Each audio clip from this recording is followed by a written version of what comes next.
Hello, welcome to Balaji education point. मैं आप सबका बालाजी एजुकेशन पॉइंट के प्राइवेट चैनल पे स्वागत करता हूं। बेसिकली गाइस, बहुत सारे बच्चों का मेल आया, मुझे बहुत सारे बच्चों के कमेंट आए, व्हाट्सएप आए कि सर एक नया टॉपिक ऐड हुआ है PSSB के आने वाले एग्जाम्स के अंदर, history of India with special reference to freedom struggle of movement. बच्चों, ये कोई नया टॉपिक ऐड नहीं हुआ। बेसिकली ये टॉपिक पहले PPSC के अंदर आया करता था। PPSC नैब तहसीलदार, PPSC कोऑपरेटिव इंस्पेक्टर, या इससे पहले PPSC के जितने भी पेपर हुए हैं, ये उनका फेवरेट टॉपिक था। तो इस वीडियो के अंदर हम लोग आज इस टॉपिक को कैसे कवर करना है और आज उसकी पहली क्लास को कवर करेंगे। Hello, this lecture is presented by me, my name is Jatin Singla. आगे बढ़ते हैं बच्चों। सबसे पहले बच्चों को यही नहीं पता कि फ्रीडम मूवमेंट में हमें पढ़ना क्या क्या है। मैं आपको क्या क्या पढ़ाऊंगा और मेरे अकॉर्डिंग इन 5 से 7 लेक्चरों के अंदर आपका ये टॉपिक कवर हो जाएगा। सबसे पहला है बच्चों आपके पास Gandhian era, that is your Gandhian Ira.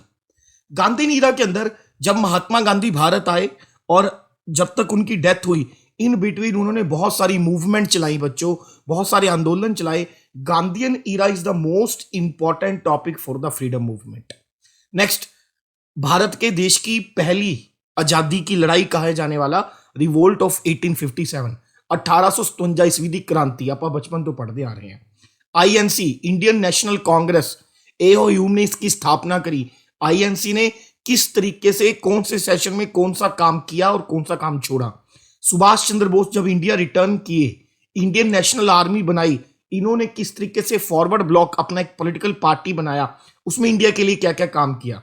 बहुत सारे एक्ट हैं जैसे Minto Morley reform act, Indian council act 1919, government of India act 1935 और बहुत सारे फेमस एक्ट हैं जो ब्रिटिशर्स ने हमारे ऊपर थोपे फ्रीडम मूवमेंट के दौरान कि भाई तुम्हें ये लागू करने हैं।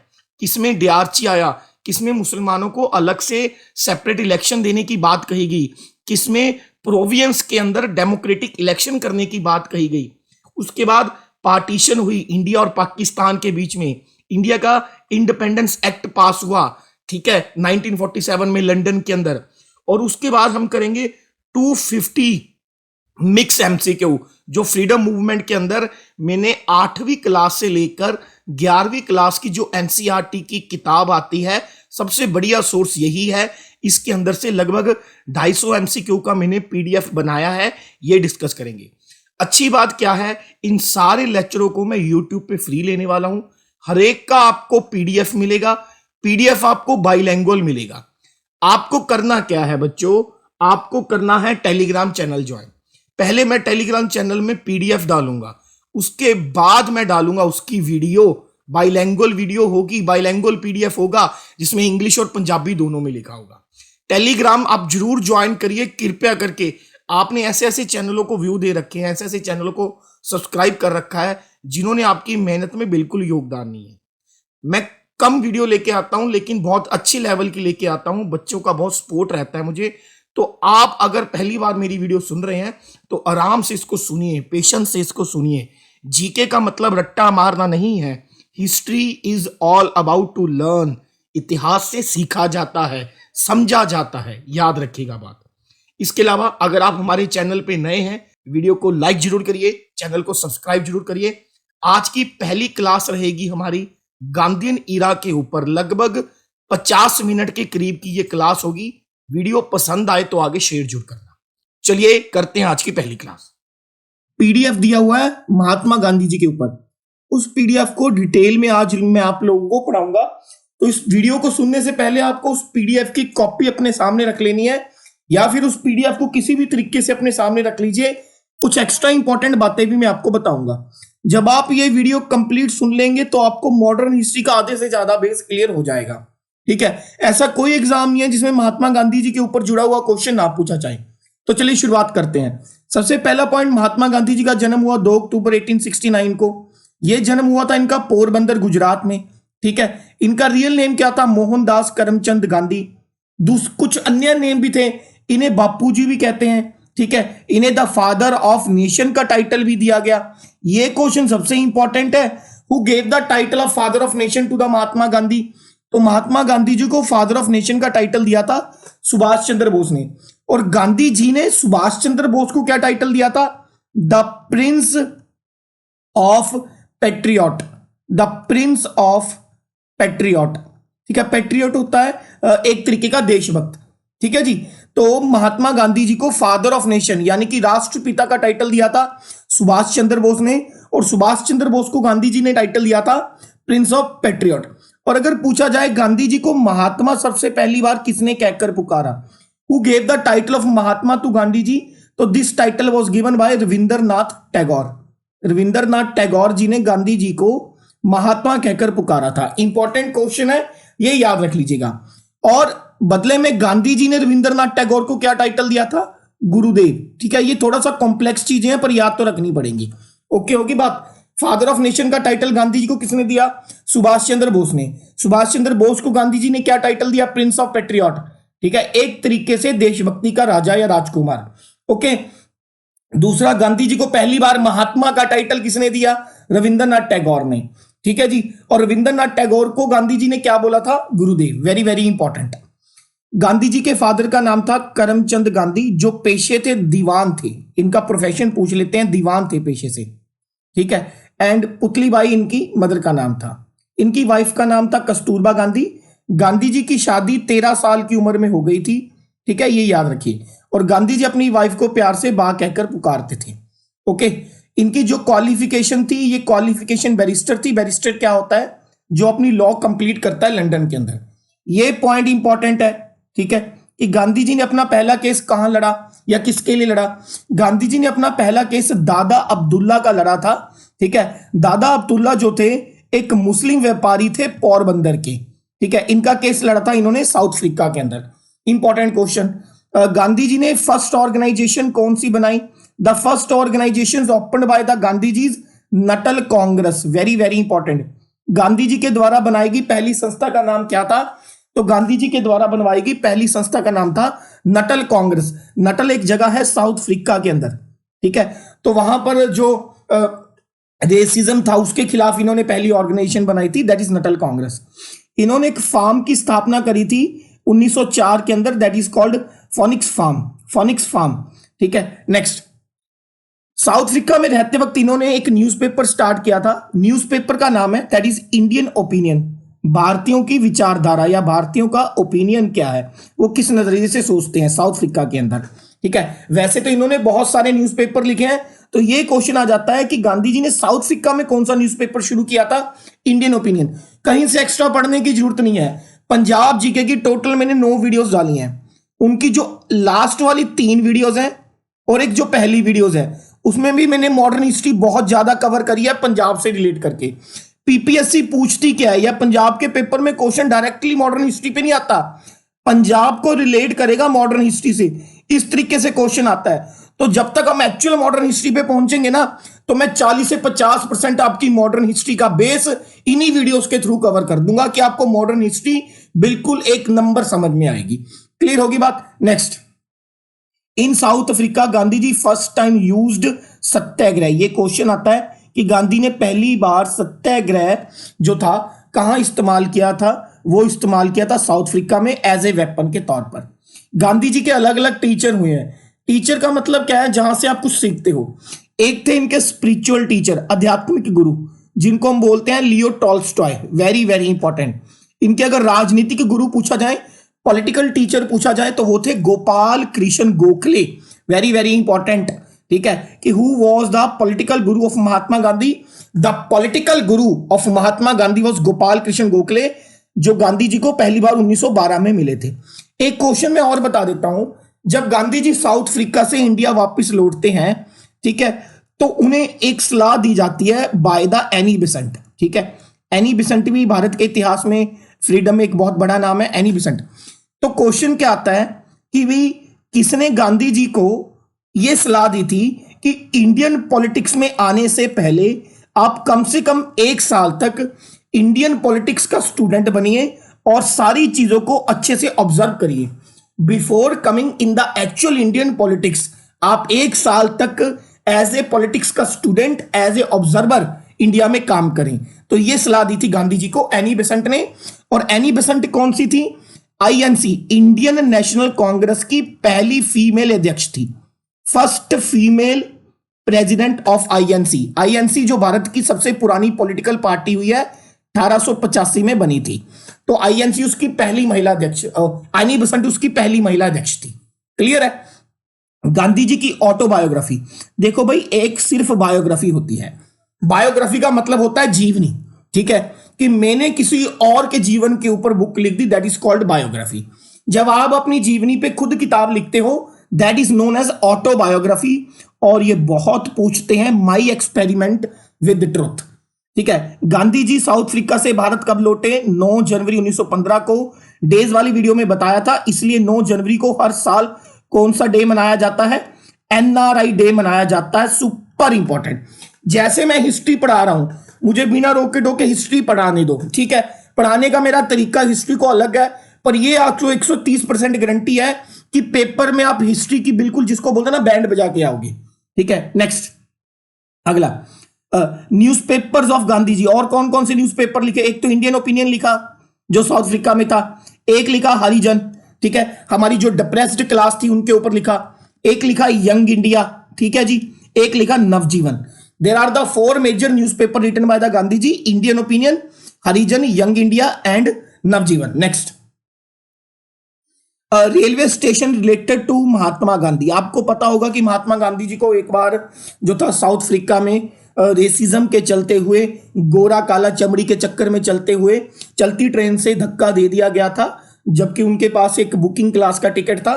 उस स्टेशन का नाम था सेंट पीटर्सबर्ग रेलवे स्टेशन। अभी कुछ समय पहले हमारे देश के प्रधानमंत्री मोदी जी वहां गए थे और उसका नाम चेंज करके महात्मा गांधी रेलवे स्टेशन कर दिया गया। कभी कभार उस रेलवे स्टेशन का नाम पूछ लेते हैं। Now the important books which were written by the Mohandas Karamchand Gandhi. First book is called truth and non violence are my 2 weapons. अहिंसा और सत्य मेरे 2 हथियार हैं। Hind Swaraj important, and my experiment with the truth जो इनकी ऑटोबायोग्राफी है। क्लियर। अच्छा, एक और कोट है, किसने गांधी जी को कहा था half naked beggar? Half naked beggar, who said Gandhi ji half naked beggar? Gandhi ji को अधनंगन भिखारी किसने कहा? तो ये कहा था विंस्टन चर्चिल ने भाई, ये कहा था विंस्टन चर्चिल ने। विंस्टन चर्चिल उस समय ब्रिटेन के क्या थे? प्रधानमंत्री। Who said Gandhi ji half naked beggar? That is Winston Churchill. India में आने के बाद इन्होंने 1917 में साबरमती आश्रम की स्थापना करी अहमदाबाद के अंदर, double star. When was Gandhi ji started Sabarmati Ashram? Gandhi जी साबरमती आश्रम स्टार्ट किया 1917 में अहमदाबाद साबरमती नदी के किनारे। और इस आश्रम को हाउस ऑफ पीस, शांति का घर या गांधी आश्रम भी बोला जाता है, आल्सो नोन एज गांधी आश्रम। इंपॉर्टेंट क्वेश्चन है भाई। क्लियर होगी बात? ठीक है। अब हम देखेंगे some movements which was started by the Gandhi ji. देखो भाई, ये जो आपको मूवमेंट दिख रही है, एक है चंपारण सत्याग्रह, एक, ठीक है, दूसरी है अहमदाबाद मिल स्ट्राइक, और एक तीसरी है खेड़ा सत्याग्रह। ये तीनों मूवमेंट्स गांधी जी के द्वारा सक्सेसफुल रही थी, लेकिन जो ये रॉयल एक्ट वाली मूवमेंट है ना, दिस वाज नॉट सक्सेसफुल, ठीक है। इसके बारे में हम पढ़ेंगे। सबसे पहले मैं चंपारण बता दूं, चंपारण एक जगह है बिहार के अंदर। चंपारण सत्याग्रह को इंडिगो ट्रांसप्लांट रिवोल्ट भी कहते हैं। इंडिगो एक तरीके का पौधा होता है जिसको पीस कर नील निकाला जाता है, जो हम कपड़ों को नील देते हैं ना, कलर वाला, वो निकाला जाता है, that is known as the indigo transplant. 1917 में ये विद्रोह हुआ, एक तरीके का सत्याग्रह चलाया था गांधी जी ने। क्यों चलाया था? मान लीजिए चंपारण बिहार के अंदर एक जगह है, ये कोई खेत है और ये 20 बिग्गे का खेत है, 20 बिग्गा का खेत है, बिग्गे समझते हो ना, बिग्गे। उस 20 में से अंग्रेज कहते थे फार्मर्स को कि मिनिमम 3 बिग्गे में तूने इंडिगो पौधे की खेती करनी है, हम तेरे से सस्ते में इंडिगो पौधे की खेती का जो नील होगा वो खरीद लेंगे और उसको महंगे रेट पे जाकर यूरोप में बेच देंगे, ठीक है। 20 बिग्गे में से मिनिमम 3 बिग्गे में तूने इंडिगो ट्रांसप्लांट करना है, इंडिगो के पौधे की, इंडिगो की फसल की खेती करनी है, ताकि हम उसको खरीद कर यूरोप में बेच सके और मोटा माल कमा सके। इसलिए इस रिवोल्ट को 3 कठिया रिवोल्ट या 3 कठिया सिस्टम भी कहते हैं, ठीक है। 3 कठिया का मतलब होता है 3/20, मतलब 20 में से हर 3 हिस्से पर आपको इंडिगो ट्रांसप्लांट करना है। तो किसान ये करना नहीं चाहते थे, इनकम होती नहीं थी, अंग्रेज जबरदस्ती करवाते थे। तो किसानों के हक में हमारे बापूजी यानी कि महात्मा गांधी जी सत्याग्रह पर बैठे थे। अब अगला क्वेश्चन क्या रखना है, गांधी जी की हेल्प के लिए और कौन था, राजेंद्र प्रसाद जो देश के पहले प्रेसिडेंट बने आजादी के बाद, ठीक है, अनुराग नारायण सिन्हा, ब्रिज किशोर प्रसाद। उसमें से सिर्फ एक क्वेश्चन ये याद रखना है, जेबी कृपलानी, ये बंदा इंपॉर्टेंट है। जेबी कृपलानी ने चंपारण के जो किसान थे उन्हें मोटिवेट किया था कि आप भी गांधी जी के साथ सत्याग्रह पर बैठिए ताकि इंप्रेशन ज्यादा पड़ सके। तो who motivated the peasants of the Champaran, ठीक है, to offer the satyagraha with Gandhi ji, that is JB Kripalani. और जेबी कृपलानी पे एक बहुत अच्छा क्वेश्चन आता है, जब हमारे देश को आजादी मिली 1947 में, उस समय क्वेश्चन आता है आईएनसी, इंडियन नेशनल कांग्रेस, ठीक है, आईएनसी का प्रेसिडेंट कौन था when India get independence? So the president of INC that time was the JB Kripalani. Am I clear? Okay, JB Kripalani की वाइफ थी जिनका नाम था सुचेता कृपलानी। क्वेश्चन याद रख लेना, जेबी कृपलानी की वाइफ थी जिनका नाम था सुचेता कृपलानी। सुचेता कृपलानी भारत के इतिहास की पहली महिला थी जो किसी स्टेट की सीएम बनी, first female in Indian history to become the CM, that is Sucheta Kripalani. और ये बनी थी कहां की? ये बनी थी यूपी की। क्लियर होगी बात? ठीक है जी। तो उसके बाद गांधी जी को अरेस्ट कर लिया गया, गांधी जी के ऊपर इंक्वायरी कमीशन बिठाया गया, बाद में कुछ नहीं निकला। फिर गांधी जी के प्रेशर में, लोगों के प्रेशर में, जब इनको इतना सपोर्ट मिल रहा था, चंपारण एग्रीगेट जो एक्ट था उसे एबॉलिश कर दिया गया और ये गांधी जी के दोबारा भारत में चलाई गई पहली मूवमेंट थी। वेरी वेरी इंपॉर्टेंट है, ईयर तो याद रखना है। नेक्स्ट है भाई अहमदाबाद मिल स्ट्राइक, ये मार्च 1918 में चली थी और ये डिस्प्यूट था between the workers and the Indian mill owners.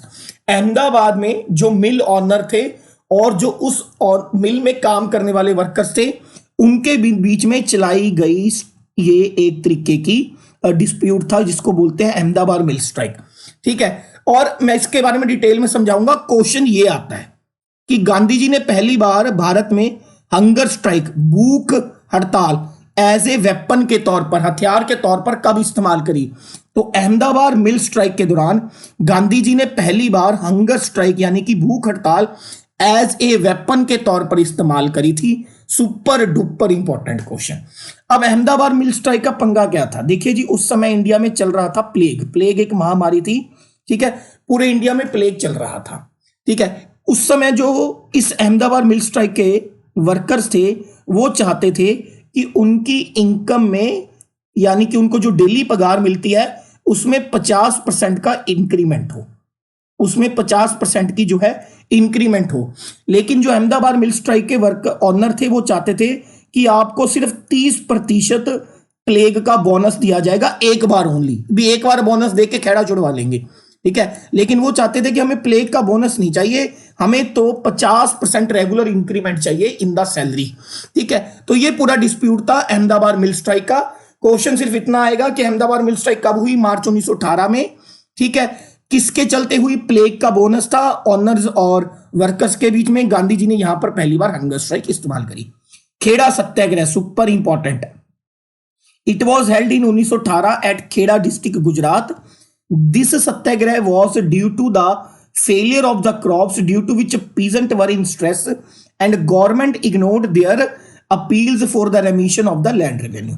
Kheda वही एक जगह है गुजरात के अंदर, उस साल वहां पर बहुत तकड़ा फेमाइन, अकाल पड़ा था और आपको पता है कि अंग्रेज जो है हमसे टैक्स वसूला करते थे। तो जो किसान थे वो गांधी जी के पास गए कि भाई हम तो पहले ही जो है फेमाइन की वजह से, अकाल की वजह से मरे पड़े हैं, अगर हमें और टैक्स देना पड़ गया तो हमारी मतलब बिल्कुल ही हालत खराब हो जाएगी। तो उनके हक में खड़े हुए थे महात्मा गांधी जी। पीजेंट का मतलब एक तरीके से फार्मर ही होता है, ये बात याद रखिए। It was the third satyagraha of Gandhi ji.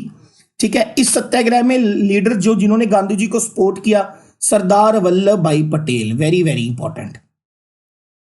ठीक है, ठीक है, और इसके अलावा एक नाम याद रखिए, महादेव देसाई। ये दो बड़े नाम थे। सरदार वल्लभ भाई पटेल के बारे में आपको पता है, सरदार वल्लभ भाई पटेल इंडिया के पहले रक्षा मंत्री यानी कि डिफेंस मिनिस्टर और साथ के साथ इंडिया के पहले होम मिनिस्टर यानी कि गृह मंत्री हुए हैं। ठीक है, next royal act, super important question, जिसे हम लोग सरल भाषा में भाई काला कानून भी बोलते हैं। ठीक है, काला कानून भी बोलते हैं। अब देखिए ये रॉयल्ट एक्ट क्या था, ये सर सिडनी रॉयल्ट के द्वारा बनाया गया था, जिसे हमने काला कानून भी कहा। इस एक्ट में क्या कहा गया था कि किसी भी इंडियंस को सिर्फ शक के आधार पर 2 साल के लिए जेल में डाला जा सकता है। चलो ये तो कोई बड़ी बात नहीं। ये एक्ट था क्या, एनी इंडियन, ठीक है, जिसके ऊपर भी शक हो उसे सिर्फ शक के आधार पर 2 साल में जेल में डाला जा सकता है। अब जेल में डाल देंगे तो कोई बड़ी बात नहीं है, लेकिन ना वो इंडियन किसी कोर्ट में, ना वो इंडियन किसी कोर्ट में अपील कर सकता है, ठीक है, ना उसकी दलील सुनी जाएगी, ना वो कोई लॉयर रख सकता है। मतलब आपको एक बार उठा लिया तो समझो आप 2 साल के लिए परमानेंट हो गए। ना आप किसी कोर्ट में अपील कर सकते हैं, ना आपकी कोई दलील यानी कि बात सुनी जाएगी, ना आप कोई लॉयर यानी कि वकील रख सकते हैं। इस एक्ट के बारे में गांधी जी ने कहा था, ठीक है, ना अपील, ना दलील, ना वकील। About which act Gandhi ji said ना अपील, ना दलील, ना वकील। भी ना हम लोग अपील कर सकते हैं, ना हम अपनी दलील रख सकते हैं, ना ही हम अपना वकील रख सकते हैं, ठीक है। यह कहा था रॉयल्ट एक्ट के बारे में महात्मा गांधी जी ने।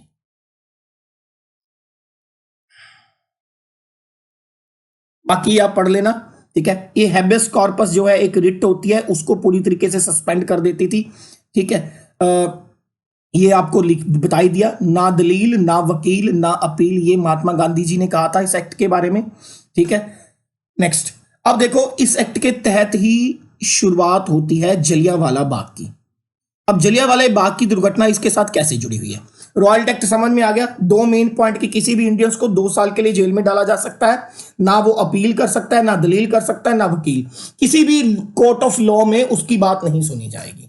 पूरे इंडिया में इसका रिवोल्ट हुआ। ये जो एक्ट दिया गया था, ये दिया गया था बाय द सेडिशन कमेटी, और जिसके लीडर थे, कमेटी का नाम पूछ लेते हैं कि under the which act Rowlatt act was started, sedition committee, और लीडर थे कमेटी के sir Sidney Rowlatt. All clear होगी बात, ठीक है। अब इसी एक्ट के तहत भाई हमारे 2 लोकल लीडर थे। One is called doctor Satyapal, Amritsar में doctor Satyapal, and second one is called doctor Saifuddin Kitchlew. इसी एक्ट के तहत डॉक्टर सत्यपाल और सैफुद्दीन किचलू को हम मतलब अंग्रेजी हुकूमत ने गिरफ्तार कर लिया था, ठीक है। अब ये आगे जाकर जलियांवाला बाग कैसे बनेगा? डॉक्टर सत्यपाल और डॉक्टर सैफुद्दीन किचलू अमृतसर के लोकल लीडर थे। जब अंग्रेजी हुकूमत ने इन दोनों को गिरफ्तार किया तो इनके अरेस्ट का विरोध करने के लिए जलियांवाला बाग में 13 अप्रैल 1919 को एक सभा बुलाई गई थी, ठीक है। जलियांवाला बाग, एक्चुअल में वो बाद में जलियांवाला बाग कर दिया गया। एक्चुअल में उस बाग का नाम था, जैसे लोहे की जालियां होती है ना, उसको बोलते थे जालियांवाला बाग। बाद में वहां पर गोली चली, इतना खूनखार हुआ, तो उसको बाद में जलियांवाला बाग बोल दिया गया, पहले वो जालियांवाला बाग था। तो इन दोनों की अरेस्ट का विरोध करने के लिए एक शांतिपूर्वक सभा बनाई गई थी 13 अप्रैल 1919 को। तो क्वेश्चन कुछ इस तरीके से बन सकता है कि जलियांवाला बाग की जो 2 मैस्केरस है, ठीक है, खूनी हिंसा है, उसका मेन कारण तो रॉयल्ट एक्ट ही था, ठीक है। यहां पर देख लो, in this Gandhi ji arrested in Palwal, ठीक है, 2 important prominent leader of Punjab, that is doctor Satyapal, doctor Saifuddin Kitchlew was arrested in Amritsar. This act was the biggest failure of the Gandhi ji. ये एक्ट गांधी जी के जिंदगी का सबसे फेलियर था। पहले 3 ओके थे, जिसमें चंपारण सत्याग्रह, ठीक है, अहमदाबाद मिल स्ट्राइक, खेड़ा सत्याग्रह, सब ओके थे। ये वाला गांधी जी के जीवन का सबसे बड़ा वो था, फेलियर था, ठीक है। गांधी जी को पलवार में अरेस्ट कर लिया गया था, ये याद रख लीजिएगा, ओके। नेक्स्ट अगला देखते हैं। अब जलियांवाला बाग की दुर्घटना। This massacre took place on 13 April 1919। On this day peoples agitated over the arrest of doctor Kitchlew and doctor Satyapal. 13 अप्रैल 1919 को जलियांवाला बाग की दुर्घटना हुई। लोग काफी ज्यादा गुस्से में थे और अंग्रेजी हुकूमत के अगेंस्ट थे, क्योंकि उन्होंने पंजाब के या अमृतसर के 2 local leader doctor Satyapal and doctor Saifuddin Kitchlew को अरेस्ट कर लिया था, ठीक है। डॉक्टर सैफुद्दीन किचलू पे मैंने पंजाब की वीडियो में जहां तक मुझे याद है क्वेश्चन बताया था कि उस मुस्लिम लीडर का नाम बताइए जिसके पास हरमंदिर साहब की चाबियां रहा करती थी। The name of the Muslim leader जिसके पास हमारे गोल्डन टेम्पल की हरमंदिर साहब की चाबियां रहती थी, डॉक्टर सैफुद्दीन किचलू। सोचिएगा कि उस समय हमारे लोगों के बीच में कितनी यूनिटी और प्यार होता होगा, ठीक है जी। खैर आगे बढ़ते हैं। When this masquerade held, that time the viceroy of India was lord Chelmsford. कोई इसको चेम्सफोर्ड भी बोलते हैं, कोई इसको क्लेम्सफोर्ड भी बोलते हैं। क्वेश्चन क्या आता है, जब जलियांवाले बाग की दुर्घटना हुई इंडिया का वाइसरॉय कौन था? वाइसरॉय था लॉर्ड क्लेम्सफोर्ड। अब भाई मैं आपको समझाने की कोशिश करता हूं कि वाइसरॉय होता क्या है, ना आपने कभी इसका पढ़ा होगा, मैं आपको समझा देता हूं। दो शब्दों से मिलकर बना है। नंबर 1 वाइस, नंबर 2 पे है रॉयल। रॉयल का मतलब क्या होता है? किंग एंड क्वीन, शाही परिवार। और वाइस का मतलब क्या होता है? Second in power. जैसे क्रिकेट में कैप्टन होता है, कैप्टन के बाद सेकंड इन पावर कौन होता है? Vice captain. प्रेसिडेंट होता है, प्रेसिडेंट के बाद सेकंड इन पावर कौन होता है? Vice president. तो जिस शब्द के आगे वाइस लग जाए उसका मतलब होता है सेकंड इन कमांड, दूसरा बंदा जो सबसे ज्यादा पावरफुल है या जिसके पास शक्ति है। तो रॉयल फैमिली के बाद, रॉयल मतलब ब्रिटेन के किंग और क्वीन के बाद, ब्रिटेन के शाही परिवार के बाद भारत में दूसरा सबसे पावरफुल इंसान को हम लोग क्या बोलते थे? वाइसरॉय। 1857 ईस्वी के विद्रोह के बाद गवर्नर जनरल ऑफ इंडिया की पोस्ट को वाइसरॉय की पोस्ट से बदल दिया गया था, ये याद रख लीजिए, ठीक है। तो उस समय वाइसरॉय कौन था? लॉर्ड क्लेम्सफोर्ड, ठीक है। Next, on that day brigadier general Reginald Dyer march in the Bagh and without any warning open the fire on the crowd, ठीक है। जनरल रेजिनाल्ड डायर ने, ठीक है, फायर किया लोगों के ऊपर।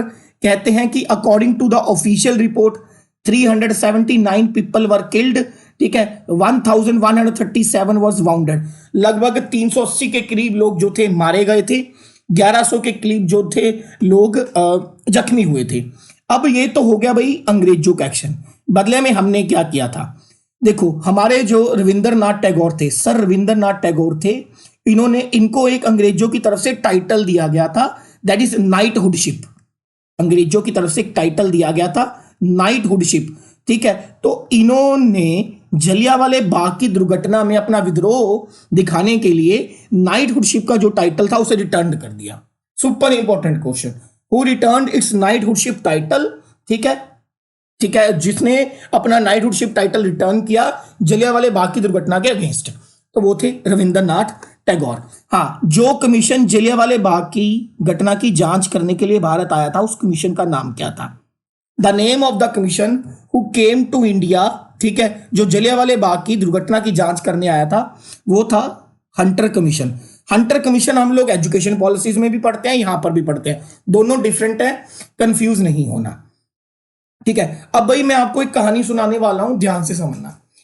रॉयल टैक्ट हुआ, रॉयल टैक्ट की वजह से सैफुद्दीन किचलू और सत्यपाल की गिरफ्तारी हुई। उन्हीं के विरोध में, उनकी अरेस्ट के विरोध में जलियांवाले बाग में भीड़ इकट्ठी हुई, जिस पर ब्रिगेडियर जनरल रेजिनाल्ड डायर ने, ठीक है, जो थे, गोलियां चलाई, जिसमें 380 के करीब लोग मारे गए, 1100 के लोग करीब शहीद हुए। बदले में रविंद्रनाथ टैगोर ने अपनी जो उपाधि थी उसको रिटर्न कर दिया, ठीक है। और हंटर कमीशन भारत आया था इसकी जांच करने के लिए। अब मैं आपको कुछ बातें समझाता हूं, ध्यान से समझना। मान के चलो ये जलियांवाला बाग है, बहुत इंपॉर्टेंट क्वेश्चन है। जलियांवाला बाग है, यहां पर लोग खड़े हैं, ओके। यहां बाहर पुलिस वाले हैं जिनके हाथों में बंदूकें हैं, और इन पुलिस वालों का एक नेता है, ओके। और ये नेता मान लो फोन पे बात कर रहा है, मेरी बात ध्यान से समझना। तो अगर क्वेश्चन आ जाए कि इन पुलिस वालों को जलियांवाले बाग के लोगों के ऊपर गोली चलाने का आदेश किसने दिया था, तो वो था जी जनरल रेजिनाल्ड डायर, ठीक है, जनरल रेजिनाल्ड डायर, जिसको हम जनरल डायर या बुच्चर डायर भी बोल देते हैं, ठीक है। लेकिन जनरल डायर को गोली चलाने का आदेश किसने दिया था? ये तो भी किसी से बात कर रहा था ना, इसको आदेश दिया था मिशेल ओडायर ने। मिशेल ओडायर उस समय पंजाब का लेफ्टिनेंट गवर्नर था या ल्यूटेनेंट गवर्नर था, जो मर्जी कह लो। मतलब मिशेल ओडायर पंजाब का उस समय गवर्नर था, ल्यूटेनेंट गवर्नर था, उपराज्यपाल था। मिशेल ओडायर की परमिशन पर ही जनरल ओडायर ने गोलियां चलाई जलियांवाले बाग में। तो क्वेश्चन अगर ये पूछा जाए, who ordered to fire on Jallianwala Bagh people, that is general Reginald O'Dwyer, and who ordered to general Reginald Dyer, ठीक है, दैट इज मिशेल ओडायर, ठीक है। या कई इसको माइकल ओडायर या मिशेल ओडायर, जो आप बोलना चाहो वो बोल सकते हो। अब इसका बदला हम, एक हमारा फ्रीडम फाइटर हुए हैं सरदार उधम सिंह। सरदार उधम सिंह ने 13 मार्च 1940 को लंदन में एक जगह है कैक्सटन हॉल, वहां पर, ठीक है, मिशेल ओडायर को मारकर बदला लिया था। यह क्वेश्चन बहुत आता है। जलियांवाले बाग की घटना का बदला किसने लिया? सरदार उधम सिंह ने लिया। 13 मार्च 1940 को कैक्सटन हॉल एक जगह है जहां पर मिशेल ओडायर को भाषण देते वक्त इन्होंने जर्मन रिवॉल्वर से गोली मारी थी। बात क्लियर होगी जी? बात नेक्स्ट अगला आते हैं। खिलाफत मूवमेंट इंपॉर्टेंट क्वेश्चन है। खिलाफत मूवमेंट के लिए आपको फर्स्ट वर्ल्ड वॉर की हिस्ट्री पता होनी जरूरी है। कहानी मैं सुना देता हूं।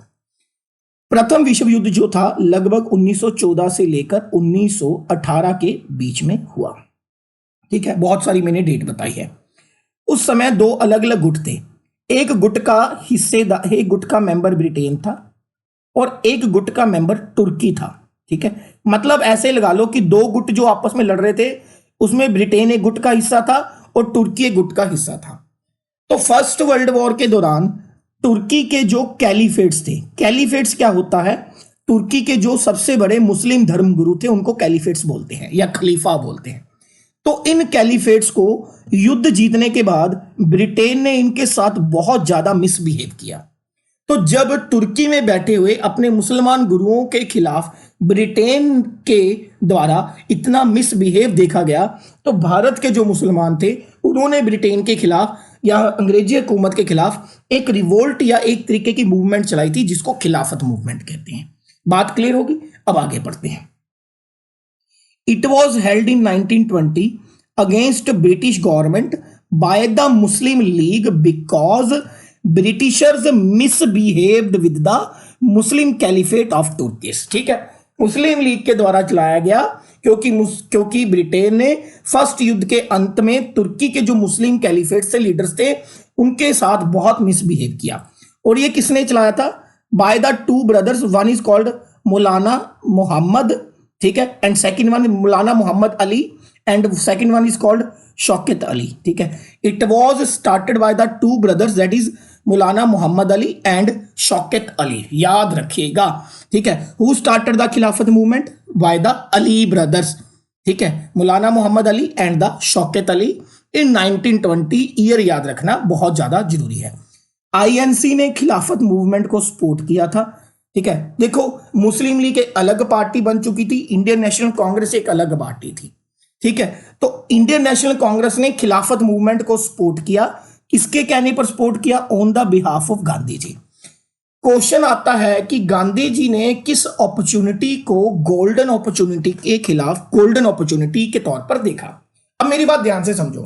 देखो गांधी जी कह रहे हैं कि भाई हिंदू जो थे वो ज्यादातर ऑलरेडी, आईएनसी जो थी ज्यादातर अंग्रेजों के खिलाफ लड़ती थी, लेकिन मुस्लिम लीग जो थी काफी हद तक ब्रिटेन के और अंग्रेजों के पक्ष में थी।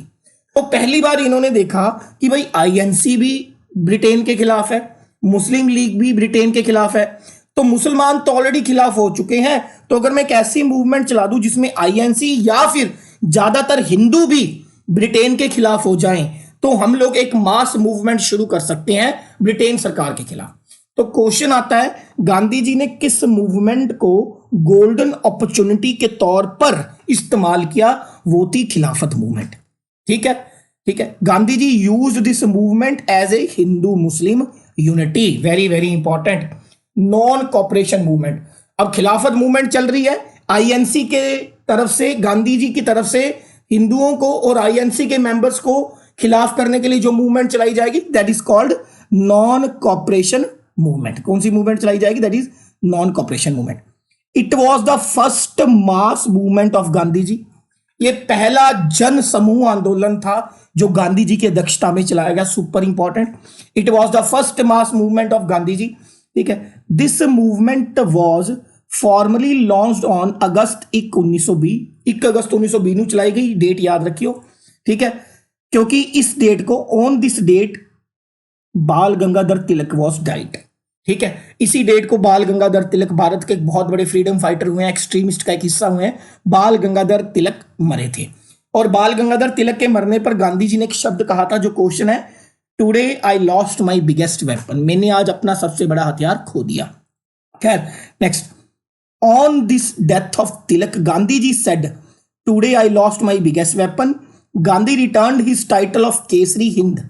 ठीक है, गांधी जी को केसरी हिंद का टाइटल दिया गया था ब्रिटेन हुकूमत के द्वारा। गांधी जी ने अपना केसरी हिंद का जो था टाइटल त्याग दिया था, रिटर्न कर दिया था। सुभाष चंद्र बोस ने गांधी जी के नॉन कोऑपरेशन मूवमेंट के आह्वान पर अपनी सिविल सर्विस की प्रैक्टिस थी वो छोड़ दी। ठीक है, चित्तरंजन दास एंड मोतीलाल नेहरू जो कि अपनी लीगल प्रैक्टिस यानी कि कानूनी पढ़ाई कर रहे थे उसको छोड़ के आ गए, और नॉन कोऑपरेशन मूवमेंट के तहत ही स्वदेशी यानी कि देश का बना हुआ सामान इस्तेमाल किया जाए, इस सोच को बढ़ावा दिया गया। ठीक है, क्लियर होगी। तो नॉन कोऑपरेशन मूवमेंट चली 1920 में बाल गंगाधर तिलक की डेथ पर। क्यों चली? खिलाफत मूवमेंट चलाई गई थी, पहला जन समूह आंदोलन जो गांधी जी की अध्यक्षता में चलाया गया, non cooperation movement. Next question पढ़ते हैं भाई। 14 चोरी इंसिडेंट। नॉन कोऑपरेशन मूवमेंट ठीक ठाक चल रही थी। 1922 में एक मोब क्या होती है? दंग्याई भीड़। देखो, भीड़ तो मंदिरों में, गुरुद्वारों में, सब जगह होती है, लेकिन वो शांति वाली भीड़ होती है। ऐसी भीड़ जो दंगा करने पर उतारू है उसे हम लोग मोब कहते हैं। ठीक है, तो एक मोब ने 1922 में चोरा चोरी, एक जगह है बिहार के अंदर, ठीक है, वहां पर एक पुलिस स्टेशन में आग लगा दी, जिसमें 22 पुलिस वाले जिंदा जल के जिनकी मृत्यु हो गई। अब गांधी जी ठहरे अहिंसा के पुजारी, ठीक है, नॉन वायलेंस के पुजारी। तो जैसे उनको ये पता चला कि मेरे द्वारा चलाई गई मूवमेंट जो है अहिंसा का रूप ले चुकी है, Gandhi ji withdraw the non cooperation movement, यानी कि उन्होंने नॉन कोऑपरेशन मूवमेंट को वापस ले लिया। तो क्वेश्चन क्या है कि चोरा चोरी इंसिडेंट कब चला? 5 फरवरी 1922 को। ठीक है, तो चोरा चोरी इंसिडेंट में क्या हुआ? 22 पुलिस वालों की मृत्यु हुई, और इसी की वजह से नॉन कोऑपरेशन मूवमेंट को कॉल्ड ऑफ यानी कि बंद किया गया। Am I clear ji? Next will going to about civil disobedience movement, और you can also say we are going to study about the Dandi march और salt Satyagraha. Civil disobedience movement पे बाद में आते हैं, पहले हम पढ़ेंगे सॉल्ट सत्याग्रह और you can say Dandi March. 12 March 1930 को गांधी जी ने अपने साबरमती आश्रम से दांडी मार्च की स्थापना करी थी, फ्रॉम द दांडी विलेज। ये दांडी विलेज से चला था, इसलिए इसको दांडी मार्च कहते हैं। ठीक है, therefore this movement is also called Dandi march. क्यों चली थी? अंग्रेज जो थे ना शुरू से कमीने थे। ये भारत का कोस्टल एरिया है। अब आपको ज्योग्राफी में मैंने कोस्टल एरिया पढ़ाया, तटीय इलाके, ऐसे इलाके जो समुंदर, ऐसी मिट्टी जो जिसके एक तरफ समुंदर लगता है और एक तरफ मैदान लगता है। तो जो कोस्टल एरिया पे है ना, तो कोस्टल एरिया पे रहने वाले लोग सॉल्ट नहीं बना सकते, नमक नहीं प्रोड्यूस कर सकते। ये इन्होंने एक कानून बना दिया था जिसको बोलते थे सॉल्ट लॉ या व्हाइट लॉ या सॉल्ट लॉ, जो भी आप कहना चाहो, सॉल्ट लॉ। तो गांधी जी इसी लॉ को तोड़ने के लिए, सॉल्ट लॉ को तोड़ने के लिए कि भाई मैं बना के दिखाऊंगा नमक, आप हमें रोक के दिखाओ, इस लॉ को तोड़ने के लिए they started the Dandi march. It was held on 12 March 1930, date याद रखनी है। साबरमती आश्रम दांडी से शुरू हुई। ठीक है, ये वेरी वेरी इंपॉर्टेंट है कि भाई हमारी दांडी मार्च कहां से शुरू हुई। Therefore this movement is called Dandi march. Total length Gandhi ji ने 375 किलोमीटर का जो था सफर तय किया। इसमें 78 फॉलोवर्स गांधी जी के साथ थे, वेरी वेरी इंपॉर्टेंट, जिसमें सरोजनी नायडू का भी एक नाम आता है। लगभग 24 दिन का समय लगा इस रूट को कंप्लीट होने के लिए। इस सत्याग्रह को व्हाइट फ्लोइंग रिवर भी कहते हैं। इस सत्याग्रह को चिट्टा सफेद रंग का बहता हुआ दरिया भी कहा जाता है। क्यों? क्योंकि सारे के सारे फॉलोवर्स ने, जितने भी लोग गांधी जी के साथ जुड़ते गए, सबने व्हाइट कलर के कपड़े पहने थे। ठीक है, so Dandi march is also known as salt Satyagraha, started by the Gandhi ji on 12 March 1930 from the Sabarmati ashram to Dandi village. Okay, and this movement is also known as the white flowing river because everyone wore the white cloth. The main reason of this march to break the salt law, बता ही चुका हूं, नमक के कानून को तोड़ना था। When this Satyagraha was held, Viceroy of India was the Lord Irwin. जब ये सत्याग्रह हो रहा था 1930 में, उस समय भारत के जो वाइसरॉय थे वो लॉर्ड इरविन थे। Viceroy time to time change होते रहते थे, किंग और क्वीन की परमिशन थी। ठीक है, on 2 March 1930 Gandhi ji wrote a letter to lord Irwin offer to stop the march if Irwin met 11 demands. 2 March 1930 को गांधी जी ने एक लेटर लिखा था उस समय के भारत के वाइसरॉय लॉर्ड इरविन को कि मेरी 11 डिमांड्स को तू चुपचाप मान ले, नहीं तो मैं ये मार्च रोक दूंगा अगर तूने मेरी 11 डिमांड्स मान ली। पर वो मान ही नहीं गई, तो फिर वो मार्च शुरू किया गया। ठीक है, पूरे भारत में अलग अलग जगह पर इस मार्च को लीड किया गया। पेशावर में, in Peshawar Satyagraha was lead by Khan Abdul Gaffar Khan. ठीक है, पेशावर जो आजकल पाकिस्तान में है, वहां पर इस सत्याग्रह को खान अब्दुल गफूर खान ने लीड किया, जिसे हम लोग फ्रंटियर गांधी भी कहते हैं। वेरी वेरी इंपॉर्टेंट, इसी आंदोलन की वजह से उन्हें फ्रंटियर गांधी कहा गया। ठीक है, क्लियर होगी बात, very very important. This civil disobedience movement was mark as the first time women because mass participants. Sarojini Naidu become the first women to be arrested in the salt march. अब गांधी जी जब साबरमती आश्रम से चले, वहां पर जाकर डांडी विलेज पहुंचे, वहां पर उन्होंने एक नदी में हाथ डाला और नदी में हाथ डालकर कुछ पानी और नमक निकाला, और वहीं से उन्होंने सिविल डिसोबीडियंस मूवमेंट शुरू करी, असहयोग आंदोलन शुरू किया, सामाजिक असहयोग आंदोलन शुरू किया। मतलब पहले डांडी मार्च होगा, डांडी मार्च जहां पर खत्म होगा वहां पर जाकर उन्होंने सिविल डिसोबीडियंस मूवमेंट शुरू किया। और सिविल डिसोबीडियंस मूवमेंट भारत की ऐसी पहली मूवमेंट थी जिसमें ज्यादातर महिलाओं ने पार्टिसिपेशन किया था, और इसी मूवमेंट के तहत सरोजिनी नायडू को अरेस्ट किया गया था। क्लियर होगी।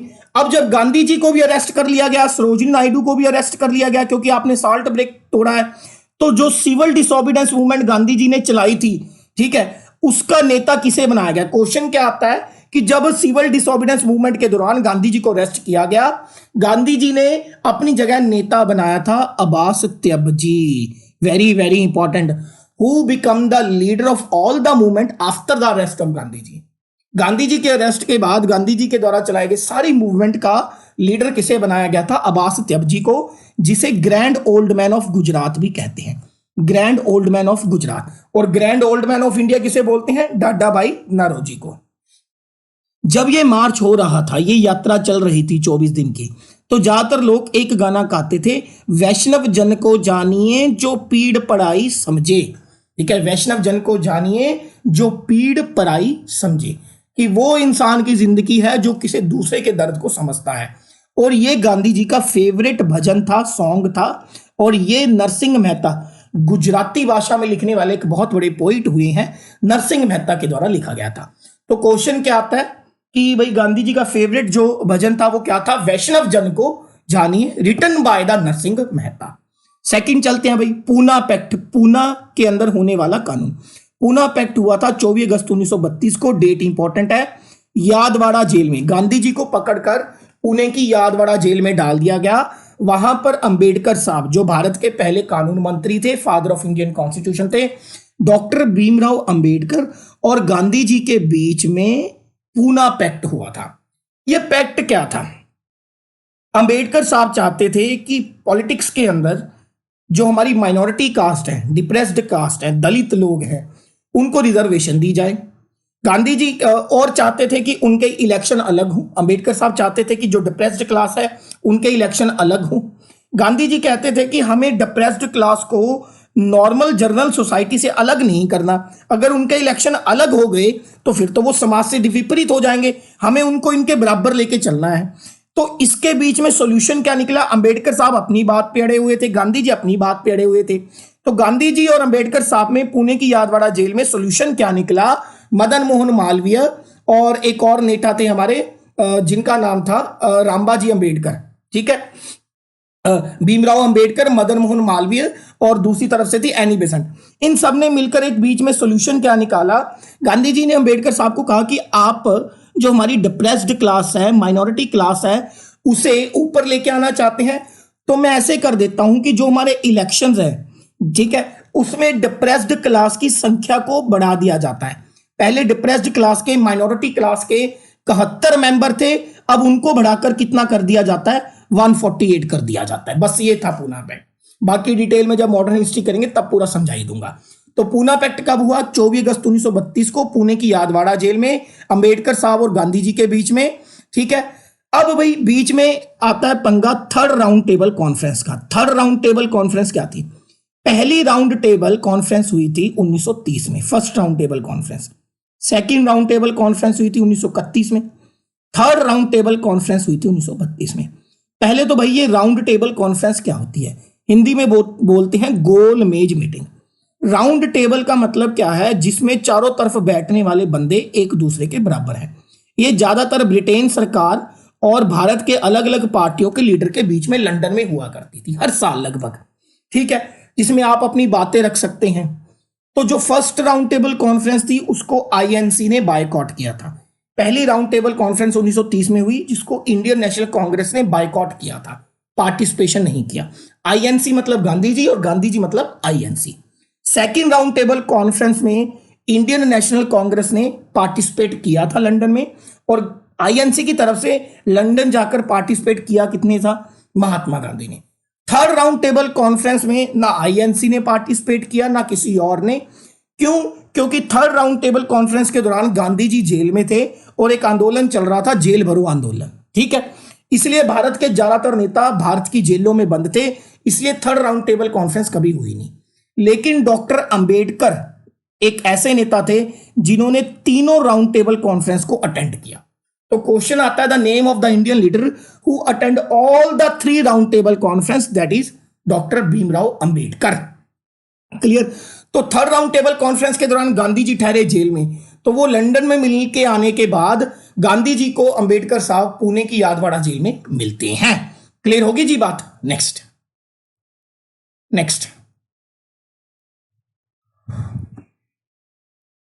क्विट इंडिया मूवमेंट, ठीक है, अंग्रेजों भारत छोड़ो आंदोलन, यह चलाया गया 8 अगस्त 1942 को। यह कब चलाया गया? जब क्रिप्स मिशन भारत आया था सर स्टैफर्ड क्रिप्स की अध्यक्षता में, ठीक है। It was started by the failure of Cripps mission. Gandhi ji ने इसको बोला था post dated cheque, Nehru ji ने इसको बोला था क्रैशिंग बैंक। बेसिकली आपको याद रखना है कि क्विट इंडिया मूवमेंट को लीडरलेस रिवोल्ट भी बोलते हैं, ठीक है। लीडरलेस रिवोल्ट का मतलब जिसमें कोई भी लीडर नहीं था, known as the leaderless revolt. बाकी क्विट इंडिया मूवमेंट आप डिटेल में पढ़ लेना, इसमें कुछ ज्यादा है नहीं, ज्यादातर ये आपको समझ में आएगी जब आप पूरी हिस्ट्री करेंगे, ठीक है। इसमें और एक क्वेश्चन आता है द मोस्ट, बस ठीक है, ओके नेक्स्ट। अब कुछ एमसीक्यू ले लेते हैं गांधी जी के ऊपर। Who called Gandhi ji half naked beggar, ठीक है, विंस्टन चर्चिल। हाँ, ये क्वेश्चन इंपॉर्टेंट है।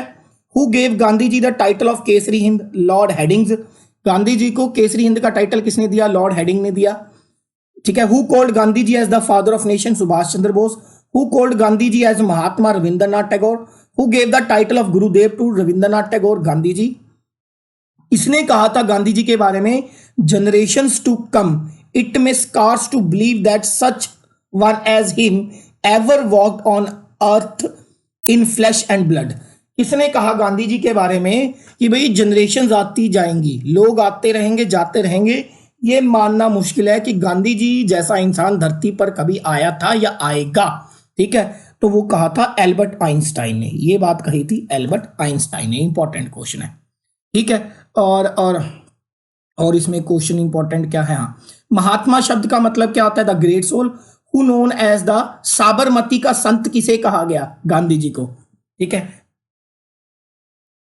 इनके बारे में एक लाइन कही जाती है कि साबरमती के संत तूने कर दिया कमाल, ठीक है, बिना खड़ग बिना डाल देश को दे दी आजादी, ठीक है। Who known as the Sabarmati के संत किसे कहा जाता है? गांधी जी को, ठीक है। गांधी जी का प्राइवेट सेक्रेटरी का नाम क्या था? महादेव देसाई। याद रखना, रख लो, कुछ इंपॉर्टेंट है नहीं इसमें, ठीक है।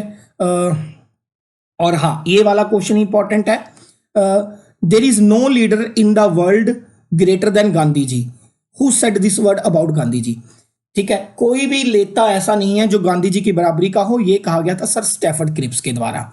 इसने गांधी जी को एडवाइस दी थी कि to remain as observer and student in the country for year before taking the part in Indian politics. Annie Besant ने, आईएनसी की पहली महिला अध्यक्ष ने। इसने गांधी जी के सॉल्ट सत्याग्रह या डांडी मार्च को भगवान राम की लंका के ऊपर करी गई चढ़ाई से जो था कंपेयर किया था, कि जैसे भगवान राम ने लंका के ऊपर चढ़ाई करी थी वैसे ही गांधी जी ने डांडी मार्च किया था। ये किया था मोतीलाल नेहरू, पंडित जवाहरलाल नेहरू के पिता मोतीलाल नेहरू ने। नेक्स्ट आगे बढ़ते हैं,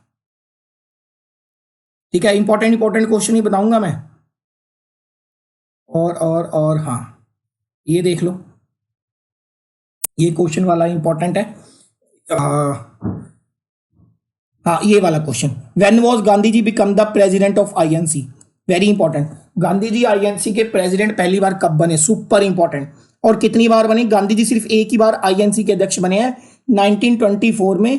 बेलगांव एक जगह है कर्नाटका के अंदर, ये इंपॉर्टेंट है। मैं एक अलग से वीडियो बनाऊंगा जिसमें पूरा आईएनसी डिस्क्राइब होगा। When was Gandhi ji become the president of INC, Gandhi ji 1924 में पहली बार आईएनसी के प्रेसिडेंट बने कर्नाटका के अंदर 1924 में। क्लियर होगी बात। नेक्स्ट,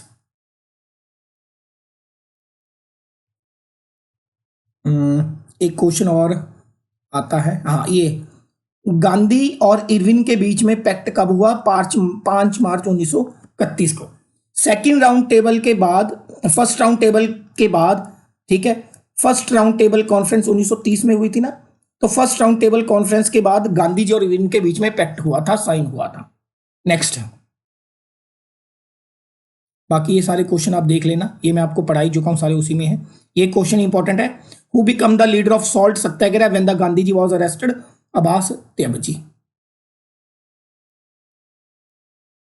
ठीक है, और तो इसमें हाँ, which of the following did Gandhi ji describe as his 2 lungs, किन 2 चीजों गांधी जी अपने 2 लंग्स कहते थे, अहिंसा एंड ट्रुथ को।